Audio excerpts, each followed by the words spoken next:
Hola, buscadores del miedo. ¿Cómo están? No olviden dejar su like y su comentario para saber si están disfrutando de nuestros videos. Prepárense, porque hoy vamos a contar relatos que ocurrieron en Nuevo León. Gracias por acompañarnos. Su participación es muy importante. Vamos a comenzar con los relatos. Ahora. Trabajo con números.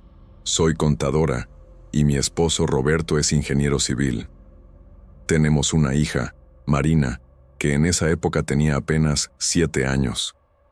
Nuestro cambio a Morelia fue motivado por el trabajo de Roberto, que consiguió un contrato para supervisar la construcción de un nuevo complejo comercial en la ciudad. Cuando comenzamos a buscar un lugar para vivir, nos impresionaron los precios de las rentas. Estábamos casi por darnos por vencidos cuando el corredor nos mostró esa mansión colonial en la calle Benito Juárez. El precio era absurdamente bajo para una casa de ese tamaño y ubicación. Deberíamos haber desconfiado, pero estábamos tan aliviados de encontrar algo dentro de nuestro presupuesto que ignoramos todas las señales de alerta. La casa era enorme, con paredes gruesas de adobe, techos altos, un patio central con una fuente antigua y varios cuartos. El piso era de azulejos desgastados por el tiempo, y las ventanas tenían esos vitrales de colores típicos de las construcciones coloniales mexicanas. Recuerdo que, cuando entramos por primera vez, sentí un escalofrío recorrer mi espalda, como si alguien hubiera pasado un hielo por mi columna. Atribuí eso a la temperatura de la casa, que era notablemente más fresca que el calor de la calle. El corredor explicó que las casas coloniales estaban construidas para mantener una temperatura agradable, incluso en los días más calurosos. Marina, al contrario de mí, adoró la casa inmediatamente. Corrió por los pasillos, explorando cada rinconcito, cada cuarto, cada armario empotrado en las paredes gruesas. Su risa hacía eco por las paredes antiguas, y eso me tranquilizó un poco. Roberto también estaba encantado con la arquitectura y los detalles de la construcción. Señalaba los arcos, explicando técnicas de construcción colonial que yo fingía entender. Firmamos el contrato el mismo día. La mudanza fue rápida. No teníamos muchos muebles, y la mayoría de los que trajimos parecían minúsculos dentro de esos cuartos enormes. Pasamos los primeros días limpiando, organizando y tratando de hacer de ese lugar un hogar. Fue en el tercer día que Marina mencionó a Sebastián por primera vez. Estábamos cenando, una comida sencilla que había preparado en la cocina anticuada de la casa. Marina, entre una cucharada y otra, comentó casualmente: Sebastián dijo que esta era su mesa antes. Roberto y yo intercambiamos miradas confundidas. ¿Quién es Sebastián, hija?, preguntó Roberto con una sonrisa. El niño que vive aquí, respondió ella, como si fuera la cosa más obvia del mundo. Usa ropa chistosa y habla diferente. Pero está padre. Traté de no mostrar preocupación. Los niños tienen amigos imaginarios todo el tiempo, ¿verdad? Es completamente normal, especialmente después de una mudanza. Marina se estaba adaptando a su manera. En los días siguientes, Marina mencionaba a Sebastián constantemente. Contaba sobre los juegos que hacían juntos, las historias que él contaba sobre la casa, sobre cómo era vivir ahí antes. Comencé a notar un patrón preocupante. Marina sabía detalles sobre la casa que no podría conocer. Me llevó hasta un panel en la pared de la sala que, cuando se presionaba de cierta forma, revelaba un pequeño compartimento secreto. Sebastián me enseñó. Explicó con naturalidad. Adentro había solo polvo y telarañas, pero me quedé preguntándome cómo podría haber descubierto eso sola. Cuando la cuestioné, simplemente se encogió de hombros y dijo que Sebastián conocía todos los secretos de la casa porque vivía ahí desde hace mucho, mucho tiempo. Traté de platicar con Roberto sobre esto, pero siempre estaba ocupado con el trabajo, llegando tarde y saliendo temprano. Es solo una etapa, decía. Cualquier psicólogo infantil diría lo mismo. Fue aproximadamente una semana después de la mudanza que las cosas comenzaron a ponerse realmente extrañas. Pequeños objetos comenzaron a desaparecer. mis llaves, la cartera de Roberto, los colores de Marina. Nada valioso, solo cosas del día a día que causaban inconvenientes cuando se perdían. Lo más perturbador era dónde reaparecían estos objetos. Encontré mis llaves dentro de un florero sellado que estaba en el pasillo. La cartera de Roberto apareció dentro de un libro en el librero que no habíamos abierto desde la mudanza. Los colores de Marina fueron encontrados perfectamente alineados en el fondo de la fuente seca en el patio. Cuando le pregunté a Marina si ella estaba escondiendo estas cosas, lo negó vehementemente. «Es Sebastián», dijo con convicción. «Le gusta hacer travesuras». Dijo que también lo hacía con su familia. Sentí un escalofrío cuando mencionó su familia. Había algo en la manera como lo dijo que me hizo pensar que no se estaba refiriendo a nosotros. El cuarto que escogimos para Marina era el más cercano al nuestro, en el pasillo a la derecha del patio central. Era un cuarto bonito, con una ventana grande que daba a un pequeño jardín lateral. Pero desde el primer día, notamos que ese cuarto era inexplicablemente frío. No importaba el calor que hiciera afuera, dentro de ese cuarto, la temperatura siempre estaba helada. Roberto revisó las paredes, el techo, la ventana, buscando alguna explicación lógica. No encontró nada.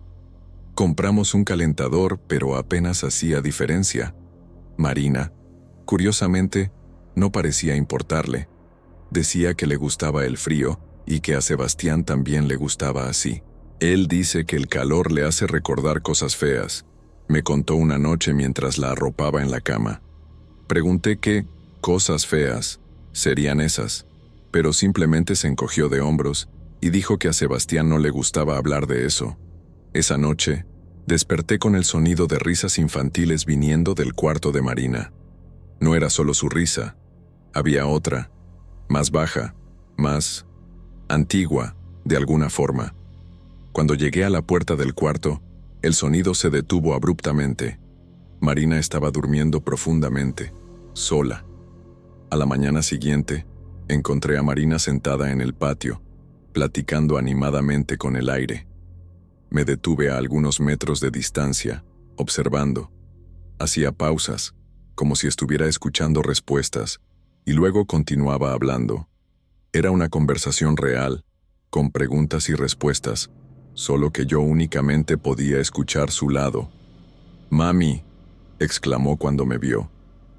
Sebastián me estaba contando sobre el día que se escondió en el pozo para asustar a la cocinera. Forcé una sonrisa. «Qué interesante, hija. ¿Y dónde está ese pozo?» Marina señaló hacia un rincón del patio que estaba cubierto por macetas de plantas. «Está ahí abajo, pero lo taparon hace mucho porque…» Se detuvo, como si estuviera escuchando algo, y luego continuó, porque era peligroso. Después de que se fue a jugar a otro lugar, fui hasta el rincón que había señalado y comencé a mover las macetas. El piso ahí era diferente, hecho de piedras redondas en vez de los azulejos que cubrían el resto del patio. En el centro, había una piedra circular más grande que las otras. Traté de moverla, pero era demasiado pesada. Llamé a Roberto cuando llegó del trabajo, y juntos logramos desplazarla algunos centímetros. Abajo, como Marina había dicho, estaba la abertura de un pozo antiguo. Ese descubrimiento del pozo me dejó inquieta por días. No era solo el hecho de que Marina supiera de su existencia, sino la manera como habló sobre Sebastián escondiéndose ahí para asustar a la cocinera, como si fuera un recuerdo real, no una fantasía infantil.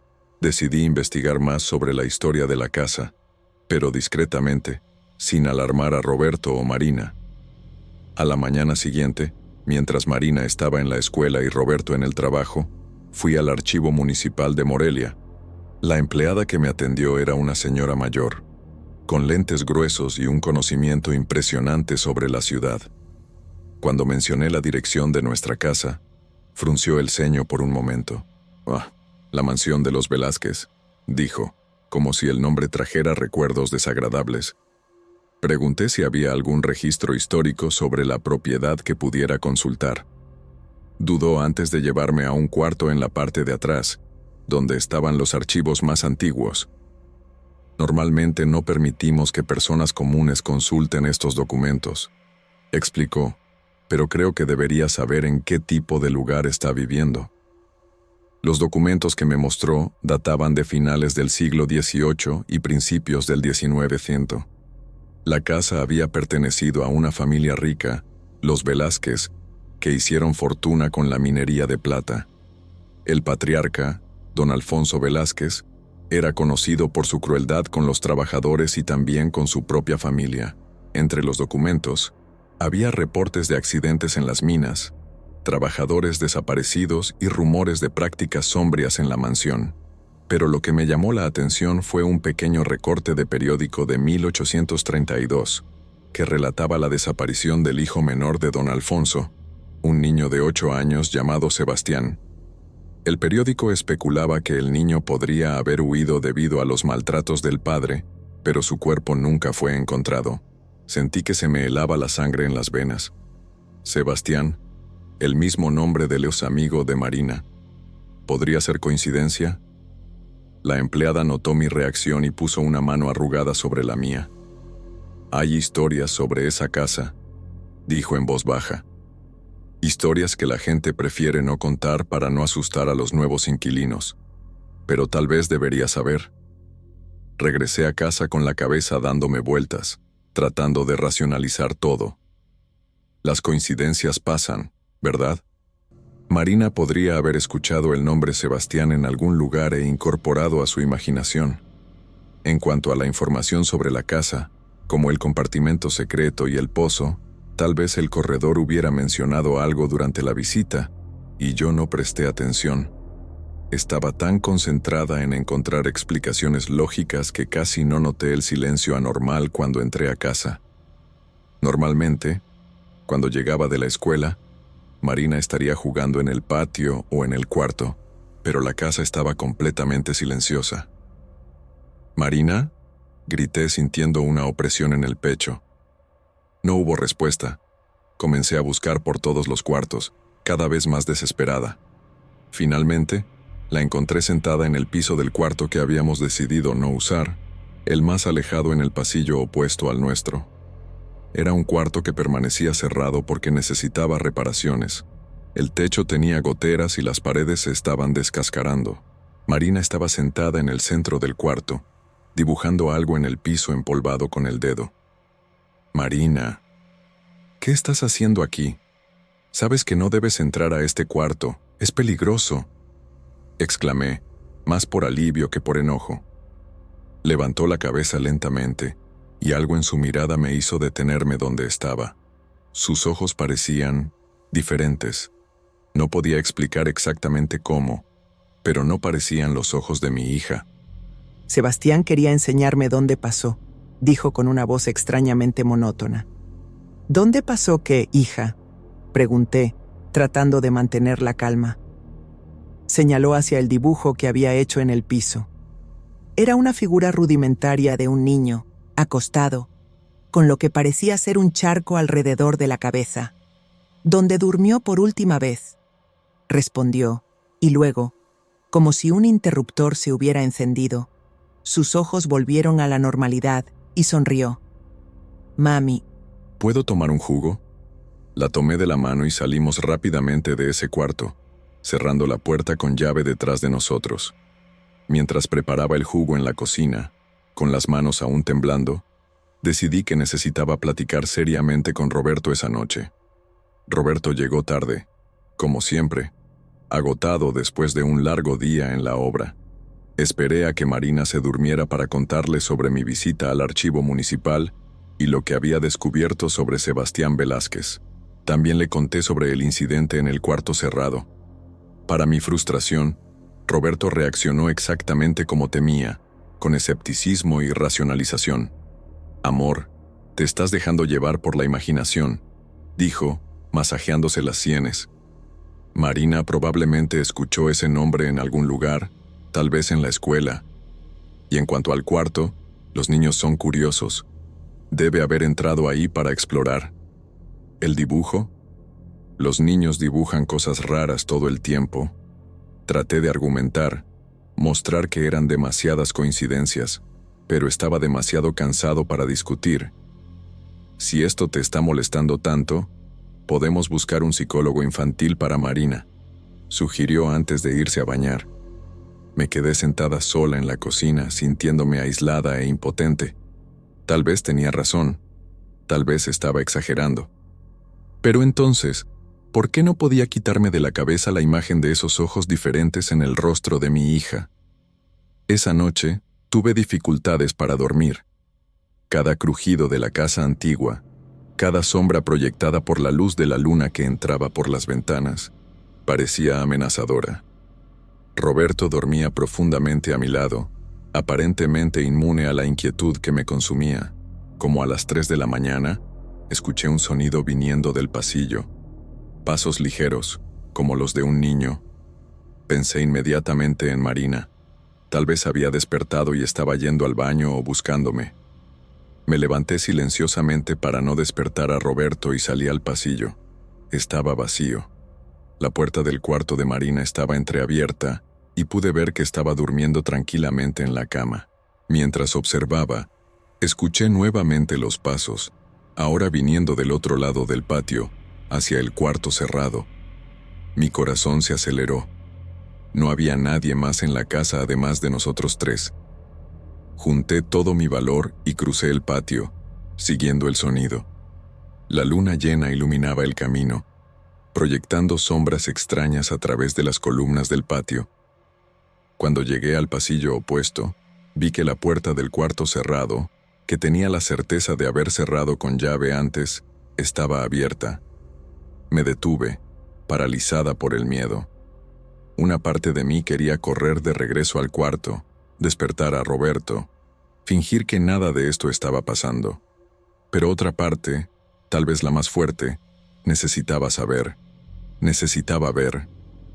Me acerqué lentamente a la puerta abierta. El cuarto estaba oscuro, pero la luz de la luna que entraba por la ventana rota iluminaba parcialmente el interior.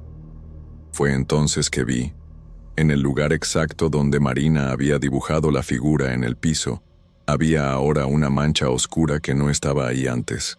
Parecía líquido, extendiéndose lentamente. Mi primer pensamiento fue que debía ser agua de la gotera en el techo.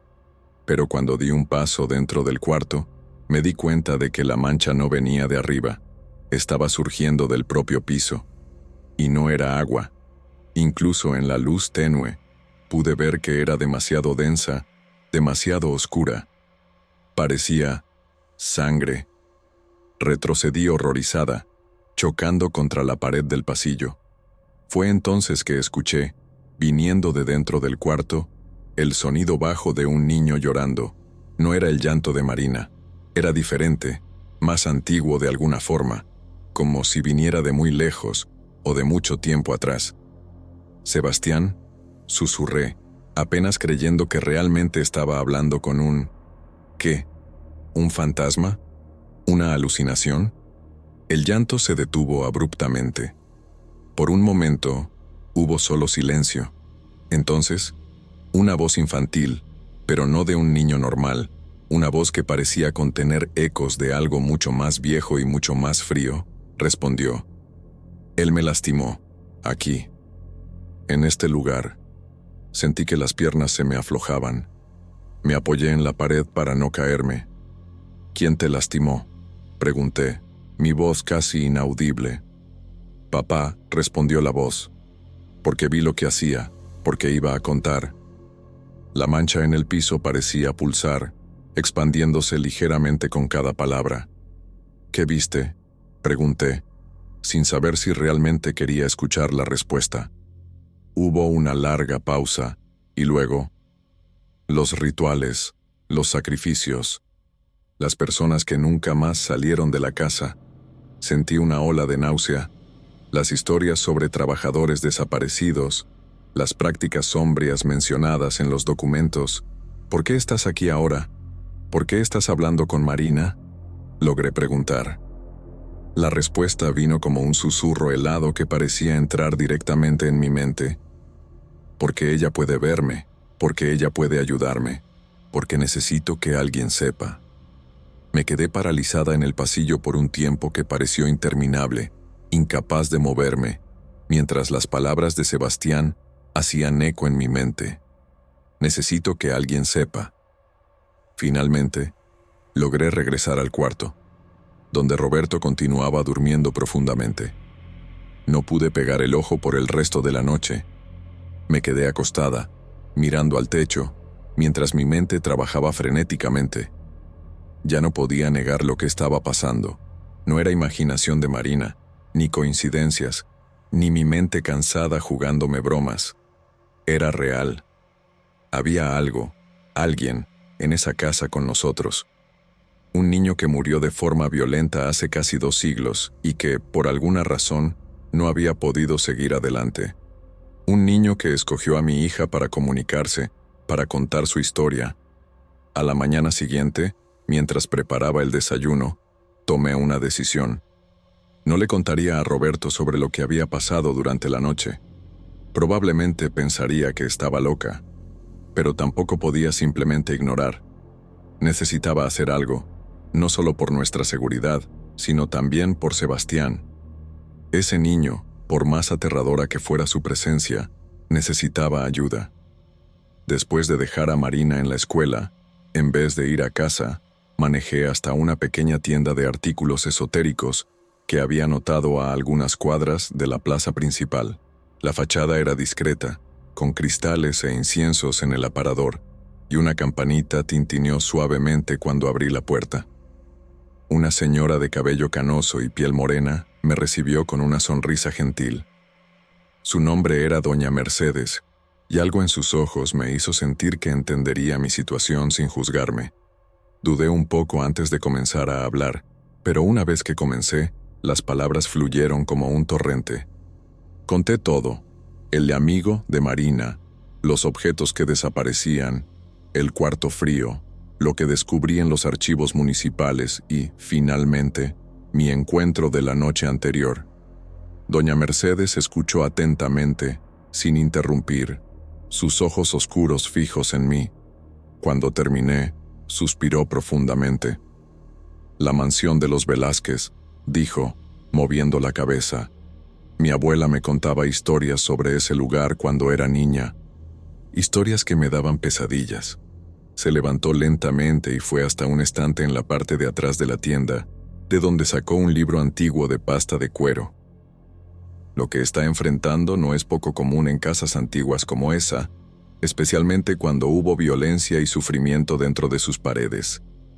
Doña Mercedes me explicó que espíritus como Sebastián se quedan atrapados entre mundos cuando su muerte es violenta y repentina, especialmente cuando hay secretos no revelados o justicia no hecha. Está tratando de contar su historia a través de su hija, dijo, no para asustarlos, sino porque finalmente encontró a alguien que puede escucharlo, alguien que puede ayudarlo a encontrar paz. Pregunté, con voz temblorosa, ¿qué podríamos hacer? Me miró con seriedad. No será fácil, y su esposo necesitará aceptar lo que está pasando. La negación solo hará las cosas más difíciles. Me dio una lista de cosas para comprar, hierbas específicas, veladoras, sal de grano, y me explicó cómo preparar la casa para un ritual de limpia y liberación. Pero lo más importante, enfatizó, es que ustedes necesitan reconocer la presencia de Sebastián, escuchar su historia completamente y ayudarlo a entender que es hora de seguir adelante. Necesita saber que su sufrimiento fue reconocido, que su historia no será olvidada y que está libre para encontrar paz. Regresé a casa con la mente un poco más clara y un plan de acción. Ahora venía la parte más difícil, convencer a Roberto. Decidí que el mejor enfoque sería directo y honesto. Esa noche, después de que Marina se durmió, me senté con él en la sala y le conté todo, incluyendo mi encuentro con Doña Mercedes. Como esperaba, fue escéptico al principio, tratando de encontrar explicaciones racionales para todo. Pero luego mencioné detalles específicos que no había compartido antes: la mancha en el piso que parecía sangre, la voz que escuché, la información precisa sobre la historia de la casa que Marina no tendría forma de saber. Vi la duda crecer en sus ojos, especialmente cuando hablé sobre el dibujo que Marina había hecho en el cuarto cerrado. ¿Realmente crees en esto?, preguntó finalmente, su voz más suave, menos defensiva. Yo creo, respondí con firmeza. Y creo que, en el fondo, tú también crees. Has visto cómo se ha estado comportando Marina, las cosas que sabe. Esto no es normal en Roberto, y tú lo sabes. Hubo un largo silencio, y luego asintió lentamente. ¿Qué necesitamos hacer? En los días siguientes, seguimos las instrucciones de doña Mercedes. Limpiamos la casa con las hierbas que había recomendado. Esparcimos sal de grano en las esquinas de los cuartos y encendimos veladoras específicas. Roberto, para mi sorpresa, participó activamente, tal vez movido más por el deseo de proteger a Marina que por una creencia real en lo sobrenatural. Pero el verdadero trabajo comenzó cuando doña Mercedes vino a nuestra casa para conducir el ritual principal. Era un viernes por la noche, y Marina estaba durmiendo en casa de una amiga de la escuela. Pensamos que era mejor mantenerla alejada durante el proceso. Doña Mercedes llegó cargando una bolsa de tela de colores llena de artículos, más hierbas, veladoras de diferentes colores, una pequeña cazuela de barro, agua en una botella de vidrio que dijo había sido bendecida y una campanita de bronce. Pidió que la lleváramos primero al cuarto donde Marina había dibujado la figura en el piso, el lugar donde Sebastián había muerto. El ritual comenzó con doña Mercedes purificando el espacio con humo de salvia y otras hierbas, moviéndose en círculos por el cuarto, mientras murmuraba oraciones en una mezcla de español y lo que parecía ser una lengua indígena. Roberto y yo observábamos en silencio, tomados de la mano, sintiendo una mezcla de miedo y esperanza. En determinado momento, nos llamó para formar un círculo en el centro del cuarto, exactamente donde había aparecido la mancha. Encendió veladoras en puntos específicos y puso la cazuela de barro en el centro, llenándola con el agua bendita y algunas hierbas. Ahora, dijo, necesitamos hablar directamente con Sebastián. Necesitamos mostrar que escuchamos su historia, que reconocemos su sufrimiento y que queremos ayudarlo a encontrar paz. Comenzó a hablar en voz alta, dirigiéndose al espíritu del niño, reconociendo su presencia y su sufrimiento. Me pidió que hiciera lo mismo, y con voz temblorosa, hablé sobre cómo habíamos descubierto su historia, cómo sentíamos mucho por lo que le había pasado, y cómo queríamos ayudarlo a encontrar descanso. Fue en ese momento que sentimos el cambio en el ambiente. La temperatura del cuarto, que ya era naturalmente fría, bajó drásticamente. Las llamas de las veladoras temblaron, aunque no había corriente de aire. Y entonces, para mi asombro y terror, el agua en la cazuela comenzó a moverse, formando pequeñas olas como si algo la estuviera agitando por dentro. Doña Mercedes no pareció sorprendida. «Está aquí», dijo calmadamente. «Está escuchando». Continuamos el ritual, con doña Mercedes guiando las oraciones y afirmaciones. Le explicó a Sebastián que su sufrimiento había sido reconocido, que su historia sería recordada, pero que era hora de seguir adelante, de encontrar la luz y la paz que merecía. «Ya no necesitas quedarte atrapado en este lugar de dolor», dijo con gentileza. «Tu familia te está esperando del otro lado. Estás perdonado y eres amado».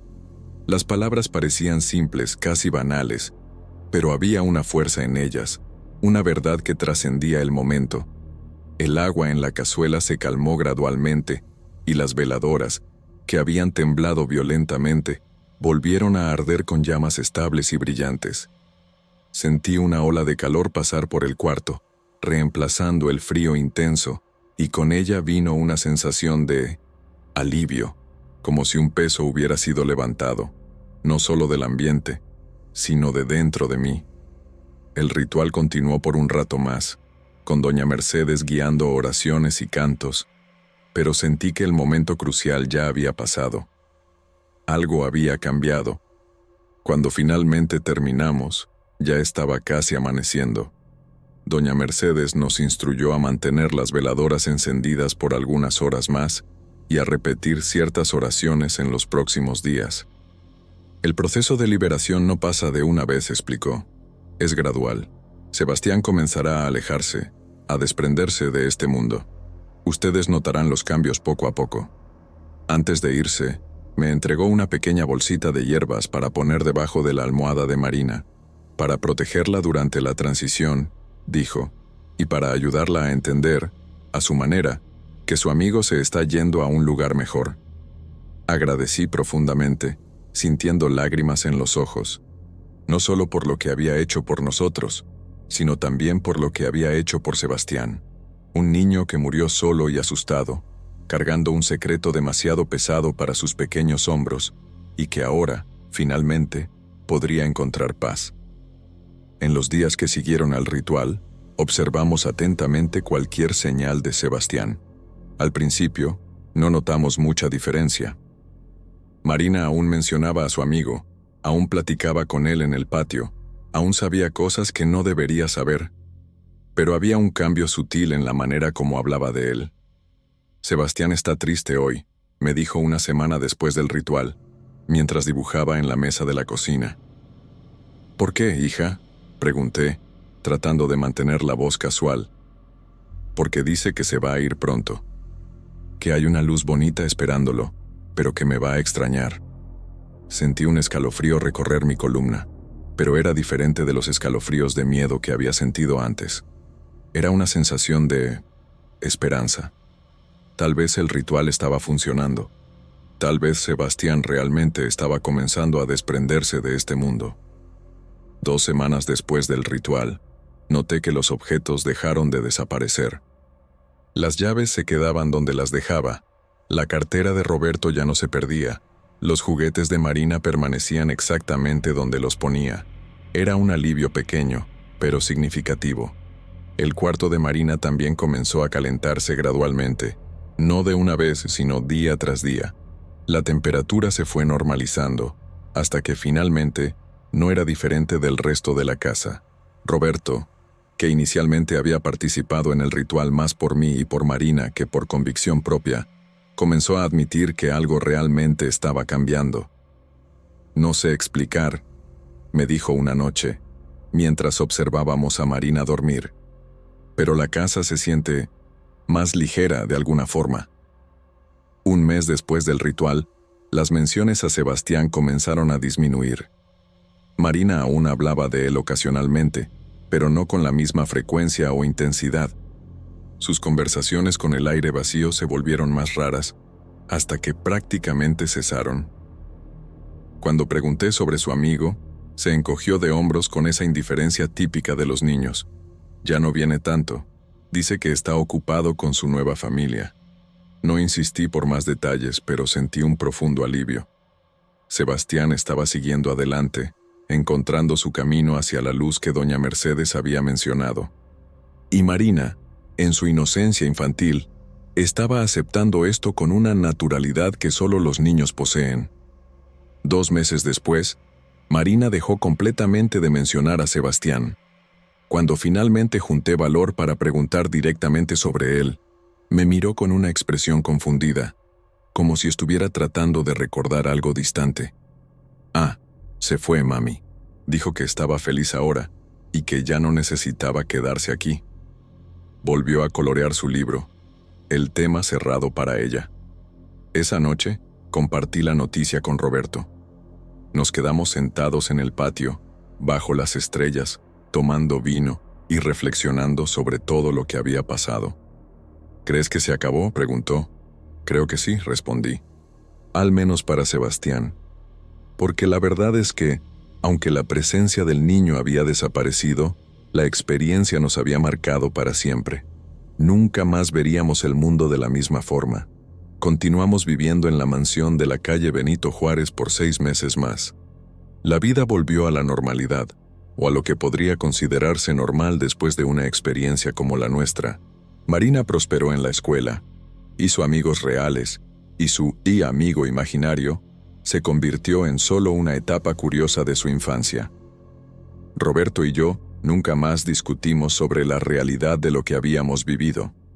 Ambos sabíamos lo que habíamos visto y sentido. Ocasionalmente, visitábamos a doña Mercedes, llevando pequeños regalos en agradecimiento. Siempre preguntaba sobre la casa, sobre Marina, sobre si habíamos notado cualquier otra presencia. La respuesta siempre era no. Lo que fuera que había mantenido a Sebastián atrapado en ese lugar había sido resuelto. Estaba en paz ahora. Eventualmente, el contrato de Roberto en Morelia terminó y recibimos una oferta para mudarnos a Guadalajara. Aceptamos sin dudar. A pesar de que la actividad sobrenatural había cesado, la casa aún cargaba muchos recuerdos, algunos de ellos perturbadores. El día de la mudanza, mientras los hombres cargaban los últimos muebles al camión, me quedé sola en el patio central por un momento, mirando la fuente antigua, las paredes gruesas de adobe, las ventanas con vitrales de colores. «Adiós, Sebastián», susurré. «Espero que hayas encontrado paz». No hubo respuesta, ninguna señal, ningún cambio en la temperatura, pero, de alguna forma, sabía que me había escuchado. Ya han pasado años desde entonces. Marina ahora es una adolescente, sin ningún recuerdo consciente de su amigo Sebastián o de los eventos extraños en la mansión colonial. A veces, cuando estamos reunidos en familia y alguien menciona Morelia, veo un destello de algo en sus ojos. No exactamente un recuerdo, sino tal vez una sensación, un eco distante. Roberto y yo nunca le contamos toda la verdad sobre lo que pasó. Tal vez algún día, cuando sea mayor, compartiremos esta historia, o tal vez sea mejor dejar que algunos recuerdos descansen, así como Sebastián finalmente encontró su descanso.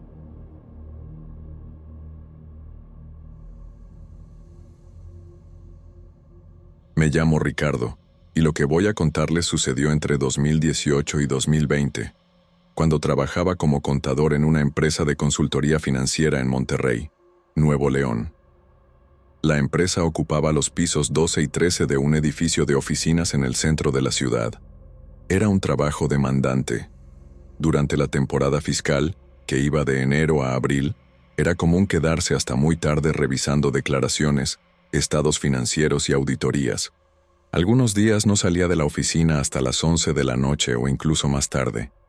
El edificio era moderno, construido a principios de los 2000, con 25 pisos de oficinas corporativas. Durante el día bullía de actividad, ejecutivos, secretarias, mensajeros, el zumbido constante de fotocopiadoras y teléfonos.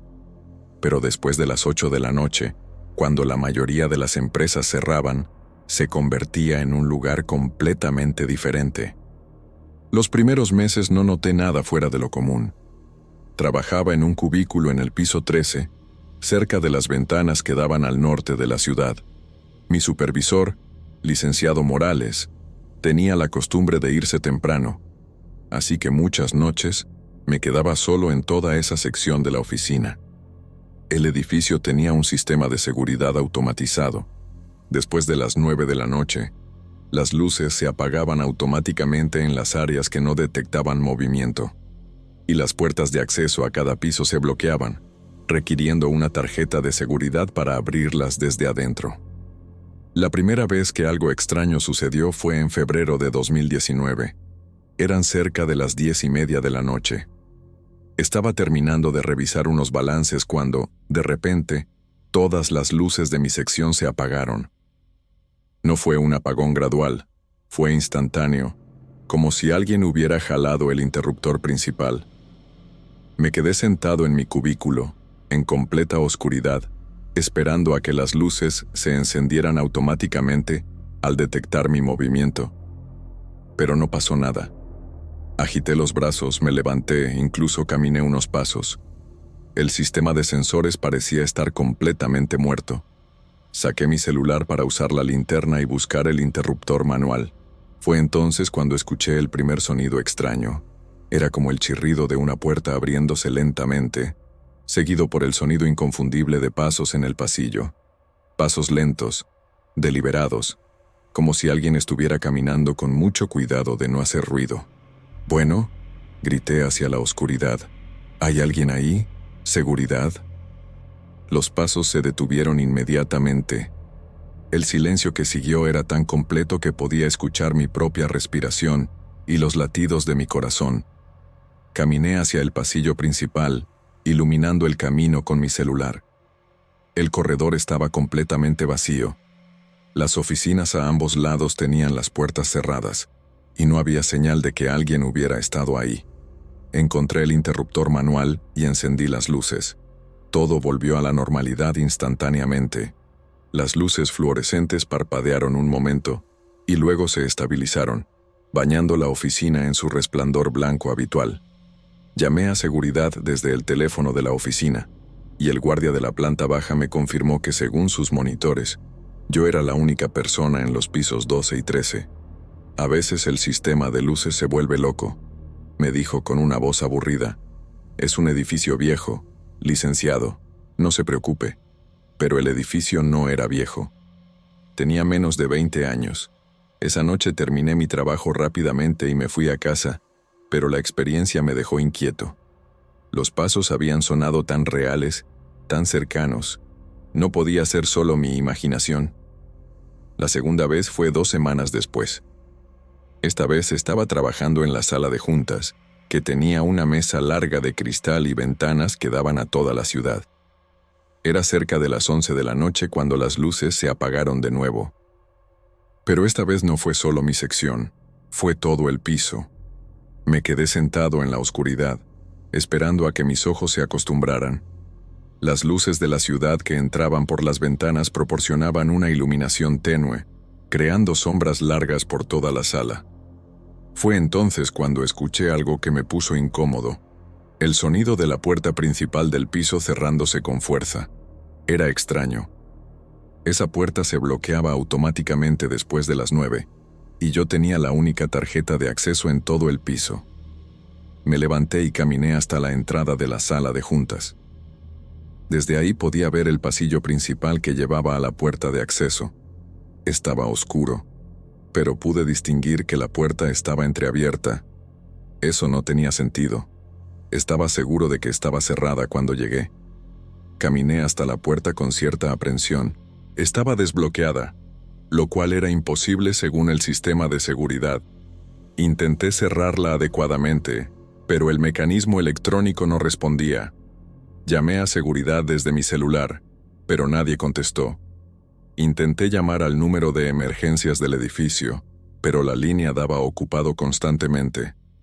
Decidí quedarme en la oficina hasta que alguien de seguridad hiciera una ronda. Regresé a la sala de juntas, pero no podía concentrarme. Con cada ruido del edificio, el aire acondicionado, los elevadores, los crujidos de la estructura, me sobresaltaba. Como 1 hora después, las luces se encendieron solas y escuché el clic característico de la puerta bloqueándose de nuevo. Cuando fui a verificar, todo estaba normal. Al día siguiente, le mencioné el incidente al licenciado Morales. Su reacción fue extraña. Se puso visiblemente incómodo y evitó mi mirada. «Ricardo», me dijo finalmente, «hay cosas sobre este edificio que es mejor no cuestionar mucho. Mi consejo es que termines tu trabajo antes de las 9 y te vayas a casa». «¿Qué tipo de cosas?». Se quedó callado un momento, como si estuviera debatiendo internamente qué tanto contarme.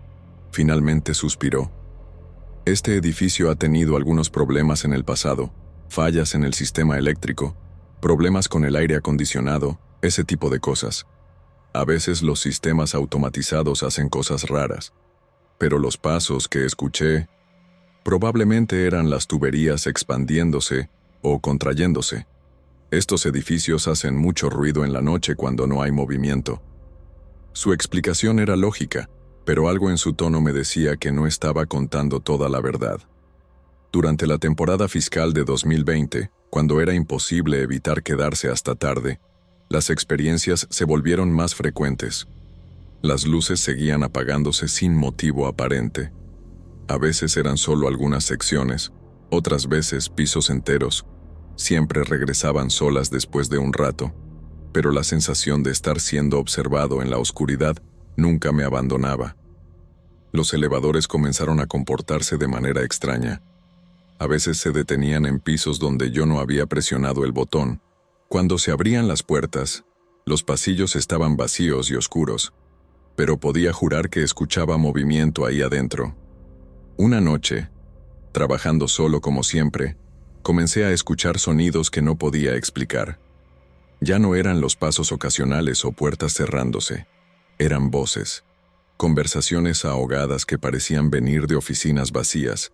No podía distinguir las palabras, pero el tono era de discusión, como si personas estuvieran debatiendo algo importante en voz baja. Me levanté para investigar, pero cuando me acercaba a la fuente del sonido, las voces se detenían. Era como si supieran que yo estaba escuchando. La experiencia más perturbadora ocurrió un jueves de marzo. Estaba trabajando hasta tarde cuando escuché claramente el sonido de teléfonos sonando en varias oficinas al mismo tiempo. No eran los teléfonos modernos de la empresa, sino ese timbre antiguo, metálico, de teléfonos más viejos. Fui a verificar la oficina más cercana de donde venía el sonido. La puerta estaba cerrada, pero no con llave. Cuando la abrí, el teléfono en el escritorio estaba sonando. Era un modelo que no reconocía, más antiguo que los que usábamos en la empresa. Dudé, pero finalmente contesté. ¿Bueno? Del otro lado de la línea solo había estática, pero en medio del ruido, pude distinguir algo que me hizo colgar inmediatamente. Era como si alguien estuviera susurrando mi nombre. Salí de esa oficina y regresé a mi escritorio, pero los teléfonos siguieron sonando por 15 minutos más. Cuando finalmente se detuvieron, el silencio que siguió era aún más perturbador. A la mañana siguiente, le pregunté al personal de mantenimiento sobre los teléfonos antiguos. Me dijeron que no había ningún teléfono de ese tipo en el edificio, que todos habían sido reemplazados por modelos digitales años atrás. Pero yo sabía lo que había visto y escuchado. La última noche que trabajé en ese edificio fue el 15 de abril de 2020. Había terminado la última declaración fiscal y estaba empacando mis cosas cuando todas las luces del piso se apagaron simultáneamente. Esta vez, mirando por las ventanas, pude ver que varios pisos del edificio estaban oscuros. No era solo una falla en mi piso, era algo más grande. Saqué mi celular para usarlo como linterna, pero la batería estaba muerta. Estaba seguro de que estaba cargado cuando llegué. En la oscuridad completa, comencé a escuchar sonidos que no podía identificar. No eran los ruidos habituales del edificio. Era como si muchas personas se estuvieran moviendo por los pasillos, conversando en voz baja, abriendo y cerrando cajones. Era como si el edificio hubiera vuelto a la vida con actividad fantasma de todos los trabajadores que habían pasado por ahí a lo largo de los años. Intenté salir, pero la puerta del piso estaba trabada. El sistema electrónico no respondía, y no había forma de abrirla manualmente. Me quedé 2 horas atrapado en ese piso oscuro, escuchando sonidos que no deberían existir, sintiendo presencias que no podía ver. Cuando las luces finalmente regresaron y la puerta se desbloqueó, salí corriendo sin voltear atrás. Esa misma noche renuncié por correo electrónico. No volví ni siquiera a recoger mis cosas personales. Conseguí trabajo en una empresa más pequeña, en un edificio más sencillo. El sueldo era menor, pero podía dormir tranquilo por las noches. Meses después, me encontré con un excompañero que me contó que otros empleados también habían reportado experiencias extrañas en el edificio. La empresa finalmente decidió mudarse a otro lugar. Dicen que era problema en la instalación eléctrica, me explicó. Pero todos sabemos que había algo más. Hoy trabajo en horarios normales y siempre salgo antes de que oscurezca. Pero de vez en cuando paso por edificios de oficinas en la noche y veo algunas ventanas aún iluminadas, me pregunto si los empleados que trabajan hasta tarde saben que no están solos. Porque aprendí que algunos lugares guardan ecos de toda la actividad que han presenciado. Y que trabajar solo por la noche en un edificio de oficinas puede ser mucho más embrujado que cualquier casa antigua.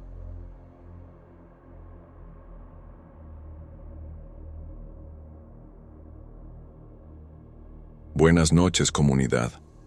Yo nací y crecí en Apodaca, Nuevo León.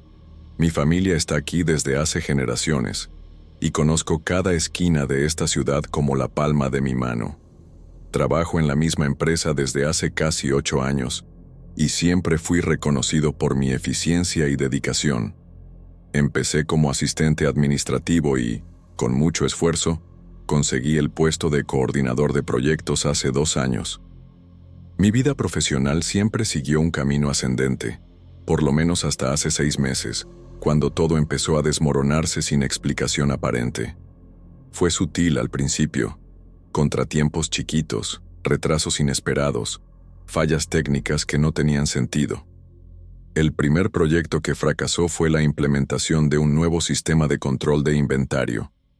Había planeado todo meticulosamente, cada etapa estaba documentada, el equipo entrenado, los recursos asignados. En la semana de la implementación, 3 empleados clave se enfermaron al mismo tiempo.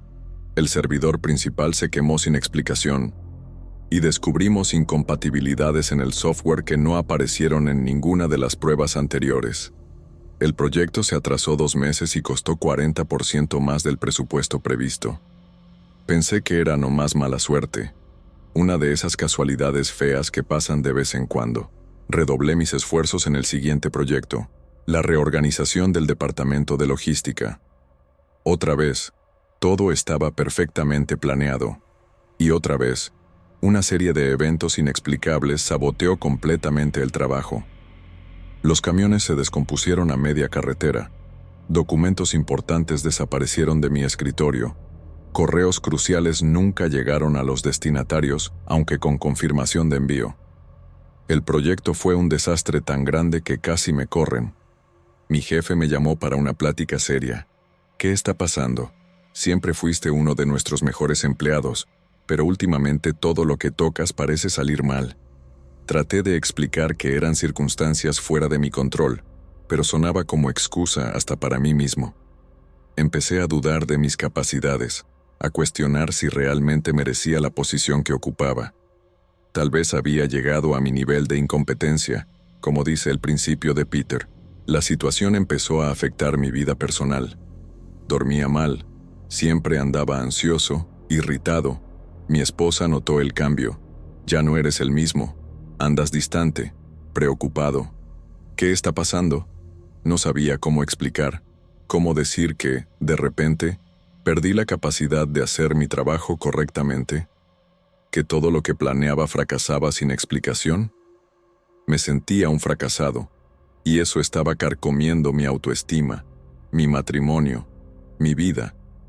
Fue la señora que limpia nuestra casa 2 veces por semana, quien primero sugirió algo que no se me había ocurrido. Estaba sentado en la terraza un domingo, viendo la nada, cuando ella llegó a recoger unas ropas que había lavado para nosotros. Perdone que me meta, pero usted no se ve bien. ¿Hay algo que lo esté afligiendo? Normalmente, no discutiría problemas personales con ella, pero estaba tan desesperado que acabé contándole sobre mi inexplicable serie de fracasos en el trabajo. Me escuchó atentamente, sin interrumpir. Cuando terminé, se quedó en silencio por unos momentos, como si estuviera considerando si debía o no decir lo que pensaba. Finalmente, habló. ¿Ya consideró que alguien le puede estar haciendo un trabajo? La miré sin entender. ¿Un trabajo? ¿Qué tipo de trabajo? Bajó la voz, aunque no había nadie cerca. Un trabajo de brujería, señor. Una maldición. Aquí en Apodaca, mucha gente todavía cree en esas cosas. No sería la primera vez que veo a alguien ser perjudicado así en el trabajo. Me reí nerviosamente. Nunca fui supersticioso. Mi familia es católica. Voy a misa ocasionalmente, pero nunca creí en brujería, mal de ojo o cosas así. Creo que no es eso, respondí, tratando de ser educado. Se encogió de hombros. Usted sabrá, pero si cambia de opinión, mi prima es curandera. Ella podría ayudar a descubrir si hay algo así y cómo deshacerlo. Agradecí y cambié de tema, pero sus palabras se quedaron martillando en mi cabeza el resto del día. El lunes siguiente, regresé al trabajo decidido a revertir mi racha de mala suerte. Tenía un nuevo proyecto que presentar, una propuesta de optimización de la línea de producción que podría ahorrar miles de pesos mensuales. Me pasé todo el fin de semana trabajando en ella, revisando cada detalle, anticipando posibles problemas. Estaba confiado de que, esta vez, todo saldría bien. La presentación estaba programada para las 10. A las 9:45, mi computadora se trabó completamente. Traté de reiniciar, pero no pasaba nada. El técnico de TI la revisó y dijo que el disco duro se había quemado. Todos los archivos estaban perdidos. No tenía respaldo reciente. El último era de 3 días atrás, antes de los principales cambios que había hecho. Tuve que improvisar la presentación, usando nomás mis notas y memoria. Fue un desastre. Tartamudeé, olvidé puntos importantes. No pude responder preguntas básicas. Vi en los ojos de mi jefe la decepción, tal vez hasta la certeza de que había cometido un error al promoverme. Salí de la sala de juntas sintiéndome humillado, derrotado. En el baño, me lavé la cara con agua fría, tratando de recomponerme. Fue cuando noté algo raro en el espejo. Me veía más flaco, con ojeras profundas, casi irreconocible. 6 meses de fracasos constantes me habían transformado en otra persona. Regresé a mi escritorio y encontré a una compañera revisando mis cosas. Se asustó cuando me vio. «Disculpa, nomás estaba buscando ese reporte que mencionaste ayer», dijo, visiblemente apenada. Me pareció raro, pues no recordaba haber mencionado ningún reporte. Además, ¿por qué estaría buscando en mi saco, que estaba colgado en la silla? Pero estaba tan alterado por la presentación fracasada que nomás asentí y me senté, sin fuerzas para cuestionar. Esa noche, las palabras de la señora que limpiaba mi casa regresaron con fuerza. ¿Y si tenía razón? ¿Y si alguien realmente me estaba haciendo algún tipo de trabajo? Parecía absurdo, cosa de película o telenovela mexicana. Pero ¿cómo explicar tantos fracasos consecutivos? Tantas casualidades improbables, tantos problemas que surgían exactamente en los momentos más críticos. Decidí que no tenía nada que perder. Al día siguiente, pedí el contacto de la tal prima curandera. La curandera vivía en las afueras de Apodaca, en una casa sencilla pero bien cuidada. No había nada en su apariencia que sugiriera una bruja o mística. Parecía nomás una señora común, de mediana edad, vestida normal. Le conté mi situación, sintiéndome un poco ridículo por estar ahí. Me escuchó con la misma atención que su prima había demostrado, pero sus ojos parecían ver más allá de mis palabras, como si estuviera leyendo algo escrito en mí que ni yo mismo podía ver. Cuando terminé, asintió lentamente. «Sí, hay algo trabajando contra usted. Puedo sentir la energía negativa. Alguien cercano, alguien que lo ve todos los días, está haciendo un trabajo para perjudicarlo». Sentí un escalofrío recorrer mi espalda. «¿Cómo puede estar segura?», pregunté, todavía escéptico. Sonrió pacientemente. «Tráigame algo suyo, algo personal que use frecuentemente, una prenda de vestir, tal vez. Voy a confirmar y descubrir más detalles». Regresé al día siguiente con el saco que usaba casi diariamente en el trabajo, por el aire acondicionado siempre fuerte. La curandera lo examinó cuidadosamente, pasando las manos sobre la tela con los ojos cerrados, murmurando palabras que no logré entender. De repente, se detuvo y abrió los ojos, una expresión grave en el rostro. «Lo encontré. Mire aquí». Volteó el saco y me mostró la parte interna del cuello. Había un cortecito, casi imperceptible.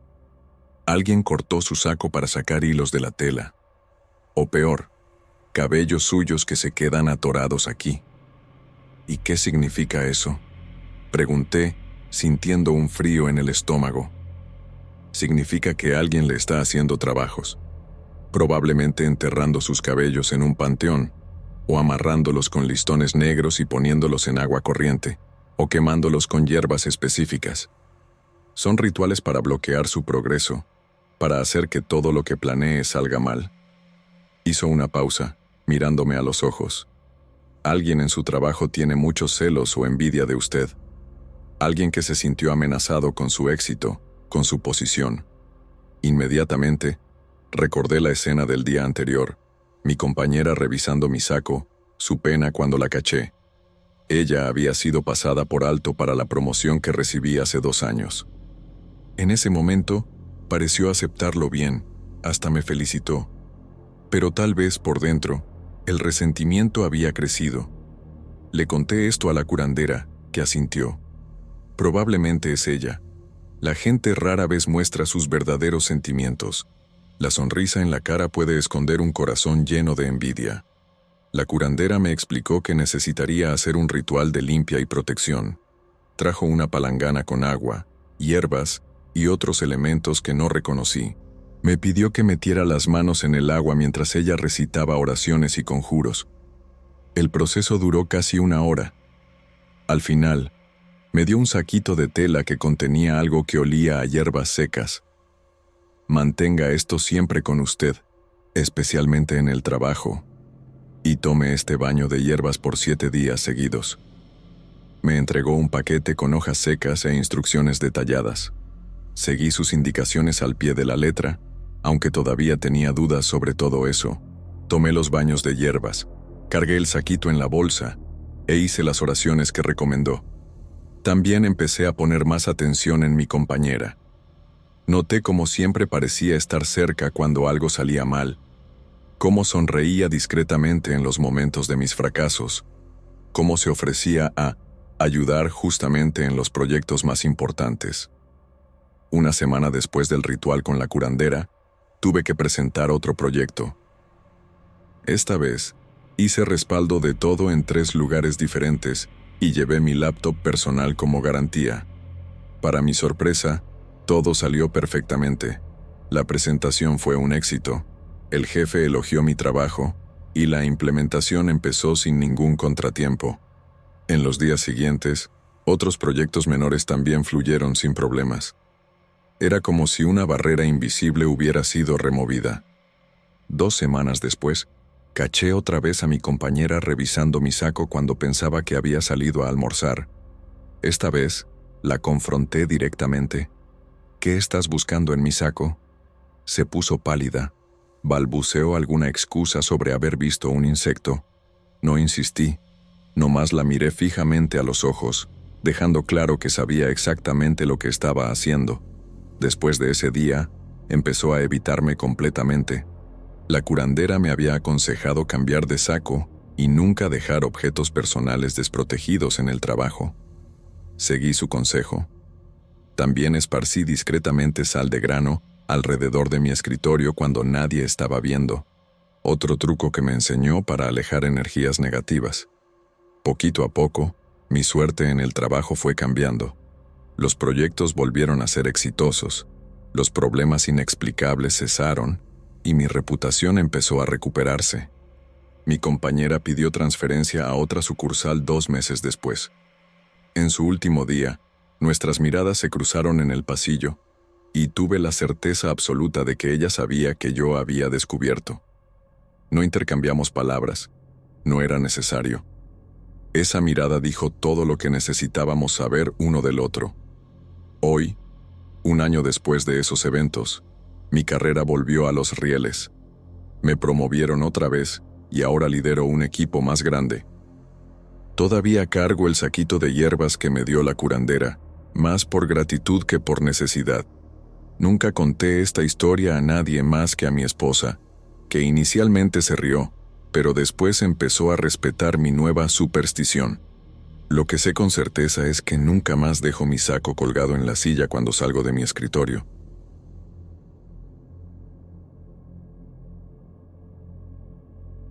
Nunca fui de compartir este tipo de cosas en internet, pero últimamente he estado teniendo unos sueños extraños y despierto con la sensación de que todavía estoy ahí, en aquel lugar. No sé si alguien me va a creer, pero necesito sacar esto de mi cabeza. Se suponía que era solo un trabajo más como asistente de excavación, de esos que casi nadie recuerda después, pero lo que pasó aquel día, no hay forma de olvidarlo. Hasta hoy, cuando cierro los ojos, todavía puedo ver los trazos en el suelo, el sonido seco del silencio después del último grito. El sitio de excavación estaba en Boca de Potrerillos, un área que la gente de la universidad decía que tenía potencial arqueológico por unas formaciones rocosas antiguas, unos relatos locales sobre pinturas rupestres, ese tipo de cosas. El equipo era pequeño, unas 7 personas en total, contándome a mí. Yo estaba ahí más que nada para ayudar a catalogar los materiales y anotar medidas. Nada muy glamoroso. Llegamos temprano por la mañana, con un sol que partía la tierra, y todo parecía normal, pero justo después de la comida las cosas comenzaron a salirse de control. Fue Casio, el más viejo del equipo, quien encontró la piedra primero. Era grande, medio redondeada, y estaba enterrada solo por la mitad. Recuerdo que se emocionó, llamando a todos para que la vieran. La superficie tenía unas marcas que parecían inscripciones, pero de ningún lenguaje conocido. No era nada que yo hubiera visto antes. Y mira que, incluso como asistente, ya había pasado por unos sitios arqueológicos bastante interesantes. Pero esa piedra daba una sensación extraña. Ni siquiera sé explicarlo. Era como si estuviera mirando algo que no debería estar ahí. La parte bizarra comenzó poco tiempo después de eso. Nos estábamos preparando para aislar el área de la piedra cuando nos dimos cuenta de que Marcelo, el otro asistente, había desaparecido. Nadie lo vio salir. Lo llamamos, buscamos por todos lados. Las mochilas seguían ahí, su cantimplora también. Solo encontramos su camiseta extendida en el suelo y al lado, unos rayones en la tierra. Parecían hechos con las uñas o algo así, pero formaban unos dibujos que recordaban vagamente a los de la piedra. Un tipo de espiral torcida, con trazos que se iban haciendo cada vez más apretados, hasta cerrarse en un punto muy oscuro. El ambiente cambió después de eso. No solo entre nosotros, sino ahí mismo, en el entorno. El viento que antes soplaba constante simplemente se detuvo. Todo quedó inmóvil, demasiado caliente, con un fuerte olor a piedra mojada. Y el silencio era como si el sonido hubiera sido tragado. Nada de pajaritos, nada de hierba moviéndose. Solo se podía escuchar la propia respiración, lo que solo hacía todo más sofocante. Me quedé con la sensación de que había algo ahí con nosotros. No se podía ver, pero se podía sentir, como cuando percibes que hay alguien detrás de ti, incluso sin oír o mirar, solo que esta vez no se podía voltear a comprobar. Al principio, pensamos que Marcelo podría haberse perdido o ido hasta el pueblo más cercano para buscar algo, pero llegó la noche y no apareció. Nadie se atrevió a dormir muy bien aquella noche. Intentamos encender una fogata, pero parecía que el viento, que hasta entonces había desaparecido, volvía solo para apagarla. Había algo raro en el aire. El resto del equipo comenzó a ponerse nervioso, y la tensión se apoderó de todos. Cada uno de nosotros parecía más preocupado con la idea de ser el próximo en desaparecer que en realmente buscar a Marcelo. La madrugada fue una pesadilla. Desperté con el sonido de pasos. Pensé que sería Casio o Felipe yendo a verificar algo, así que esperé, pero cuando miré alrededor, nadie estaba fuera de las tiendas. Los pasos continuaron, y eran pesados, lentos, como si vinieran de muy lejos. Intentaba escuchar con más atención, pero no había nada más allá del sonido de ellos. Me levanté, casi sin poder respirar de tan tenso, y miré por la rendija de la tienda. Afuera, lo que vi fue indescriptible. El paisaje parecía estar cambiando. Aquel campo, que parecía vacío y amplio, ahora estaba diferente, como si se hubiera distorsionado. Los árboles parecían más altos, pero al mismo tiempo se curvaban, se inclinaban, como si intentaran esconder algo. Hasta el suelo parecía diferente. Ya no parecía aquella tierra seca y agrietada de siempre. Había marcas, como si algo se hubiera arrastrado por ahí, y las sombras de ellas se alargaban de una manera extraña, como si quisieran alcanzarnos. Miré alrededor, tratando de entender lo que estaba pasando, pero al enfocarme en un punto específico, me di cuenta de que una de las sombras se movía sola. Cuando vi aquello, El pánico se apoderó de mí. Sentí como si la tierra se estuviera cerrando a mi alrededor, como si el lugar tuviera vida propia y nos estuviera tragando poco a poco. Me levanté de un salto, tratando de no hacer ruido, y corrí hasta el campamento. En el camino, pasé por donde Marcelo había desaparecido. El agujero en la tierra, donde probablemente había caído o sido arrastrado, estaba más profundo que la última vez. Había más rayones en la tierra, pero ahora parecían estar moviéndose, como si se estuvieran reacomodando, cambiando de posición a medida que me acercaba. Fui hasta la tienda de Casio, tratando de despertarlo, pero él no estaba ahí, ni Felipe. Ahora, con una sensación más fuerte de que no estábamos solos, realmente comencé a perder el control de la situación. Miré hacia la piedra, que estaba ahí, inmóvil, pero parecía brillar de una manera extraña. Era como si estuviera absorbiendo toda la luz alrededor, sin reflejar nada de vuelta. Entonces, una idea pasó por mi cabeza. ¿Y si aquel símbolo tuviera algo que ver con lo que estaba pasando? ¿Y si la desaparición de Marcelo no fuera aleatoria? ¿Si hubiera sido atraído hacia allá? ¿O arrastrado por algo que estaba invadiendo nuestra realidad? La desesperación comenzó a consumirme, pero no podía salir de ahí. Sabía que algo me había atrapado y que no iba a ser fácil escapar. No solo los otros miembros estaban desapareciendo, sino que el paisaje, el tiempo, todo parecía estar distorsionándose de alguna forma. Sentía la presión en el pecho, como si el propio terreno me estuviera apretando, forzándome a estar cada vez más cerca de la piedra. Lo peor es que, cuanto más intentaba ignorarlo, más las cosas se salían del lugar. A cada paso, el suelo parecía hundirse levemente, y los árboles, esos malditos árboles, ahora estaban curvados hacia arriba, como si nos estuvieran observando. No sé cómo, pero sentía que estaba siendo vigilado, no solo por una persona, sino por algo que no pertenecía ahí. Fue cuando la tierra comenzó a moverse. No era normal. Las marcas hechas por Marcelo ya no estaban estáticas. Comenzaban a moverse de nuevo, lentamente, y parecían extenderse en una dirección, formando un patrón, algo como un círculo perfecto. Cada raya parecía estirarse, como si estuviera tratando de conectarse con las otras. La sensación era insoportable. El miedo, el calor. Yo solo quería salir de ahí, pero ya no sabía qué dirección seguir. Era como si la propia tierra me estuviera tragando, jalándome hacia adentro, como si quisiera que me perdiera en su propio laberinto. Pero al intentar alejarme, me di cuenta de que los otros, aún desapareciendo, todavía estaban de alguna forma ahí. Sentía sus presencias, como sombras invisibles. Fue cuando las voces comenzaron. Primero, era un susurro distante, casi inaudible. Después el sonido fue aumentando. No era la voz de una persona, era algo más antiguo, más profundo, como si fuera parte del propio lugar, de las piedras, de la tierra. No pude entender lo que decía, pero cada palabra parecía una amenaza, una promesa de que no iba a poder salir. Todo giraba en torno a la piedra, y yo sabía que necesitaba alejarme de ella, pero cada movimiento que hacía parecía jalarme de vuelta. Fui acercándome más y más hasta que, finalmente, mis pies temblaron.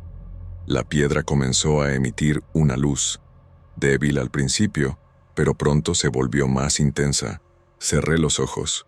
Traté de bloquear todo, pero la luz parecía atravesar mis párpados.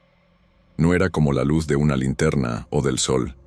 Era algo más insidioso. Sentí una presión creciente dentro de mí, como si la luz me estuviera invadiendo, metiéndose en mi cabeza, tomándome por completo. Cuando abrí los ojos nuevamente, el mundo a mi alrededor estaba diferente. El paisaje había desaparecido. En su lugar, una oscuridad profunda, y todo parecía flotar, como si el suelo ya no existiera. Estaba suspendido, sin saber si lo que veía era real o si mi mente estaba cediendo. Intenté gritar, pero no pude. Solo el sonido del viento y de aquella voz. Algo estaba ahí, en la oscuridad, acercándose a mí. No pude verlo, pero sentí su presencia. Sentía como si estuviera siendo examinado, observado de forma profunda y sin piedad. Y yo sabía, en el fondo, que la única razón por la que todavía estaba ahí era porque, de alguna forma, aquello que estaba detrás de mí quería que yo viera, que entendiera, como si estuviera tratando de enseñarme algo. No sé cuánto tiempo pasé en aquel lugar, o cuánto tiempo las sombras continuaron rodeándome. Solo sé que, cuando abrí los ojos nuevamente, estaba de vuelta, en el campo. El sol ya estaba bajo, casi poniéndose. No había rastros de nadie, nada. Solo la piedra, brillando, inmóvil. Cuando miré alrededor, todo estaba exactamente como antes. Pero no lo era. Algo estaba mal. Había una sensación pesada en el aire, como si el espacio todavía estuviera doblándose a mi alrededor, tratando de tragarme de nuevo. Intenté convencerme de que todo aquello fue algún tipo de delirio, un reflejo del miedo y la tensión, pero cuando miré hacia la piedra, fue como si me estuviera llamando, como si tuviera algo en ella que todavía quería atraparme, o tal vez algo ya me había atrapado. No era solo la piedra, era el ambiente, la tierra, el viento, los árboles. Todo parecía querer que me quedara. Y lo peor de todo, la ropa de los otros miembros del equipo estaba ahí, alrededor, caída, como si ellos simplemente se hubieran evaporado. Aquel lugar ya no era un campo de excavación, era una prisión. Estaba atrapado ahí, sin saber cómo o por qué. Pero una cosa sabía, la piedra estaba en el centro de todo, como si fuera la llave de algo, o tal vez la prisión en sí. La miré una vez más y, esta vez el brillo ya no era sutil, era intenso, deslumbrante. Algo dentro de mí gritaba para que me alejara, pero lo que pasaba en mi mente me decía que fuera hasta allá, que tocara la piedra, casi como una necesidad, una urgencia. No sabía qué haría con aquello, pero sabía que de alguna forma estaba conectado. Antes de que pudiera tomar cualquier decisión, escuché algo detrás de mí. No era el viento, no era la naturaleza. Eran pasos, lentamente, como si alguien se estuviera acercando con la misma calma y precisión de antes. No miré.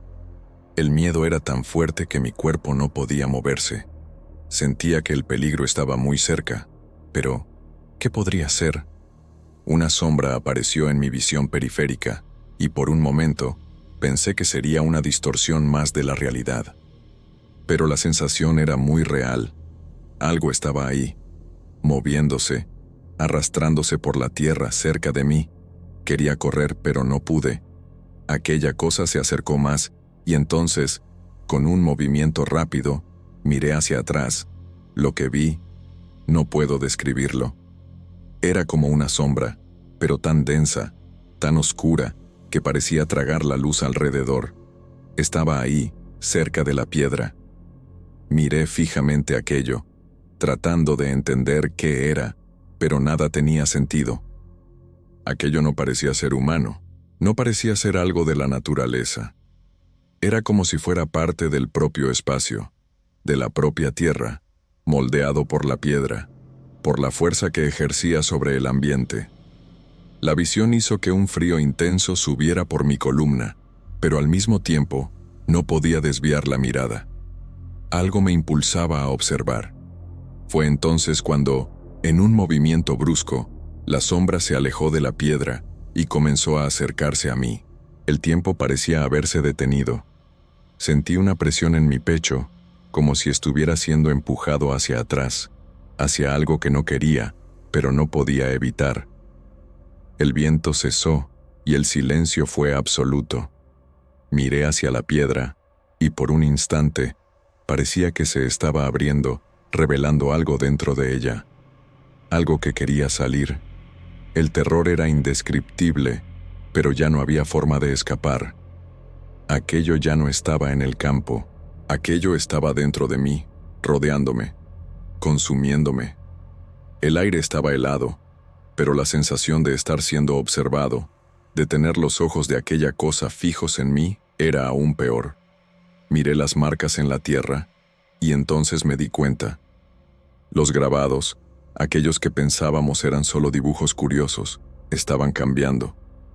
Cada línea, cada símbolo parecía reacomodarse lentamente, como si tuvieran vida propia. Aquellos dibujos se estaban conectando, transformándose en algo más. Algo estaba comenzando a tomar forma, algo que yo no podía comprender completamente, pero que sabía que no debería. La piedra, todo en aquello estaba interconectado, como un gran organismo que estaba despertando. La sombra, que antes parecía solo una presencia, ahora tenía una forma, una silueta. Ya no era difusa, era nítida. Y más que todo, estaba viva, pulsando, respirando, como si estuviera hecha de algo que yo no debería entender. El terror apretaba mi garganta, pero mis pies seguían atrapados. La piedra comenzaba a brillar con una intensidad sofocante, haciendo que todo alrededor pareciera más pequeño, como si yo fuera parte de algo mayor que estaba a punto de tragarse la tierra entera. Fue cuando sentí el olor. Un olor a tierra húmeda mezclado con algo podrido, algo que nunca había olido antes. El olor me invadió por completo. Mi respiración se volvió pesada. Cada vez que intentaba respirar, parecía que el aire se volvía más denso, más difícil.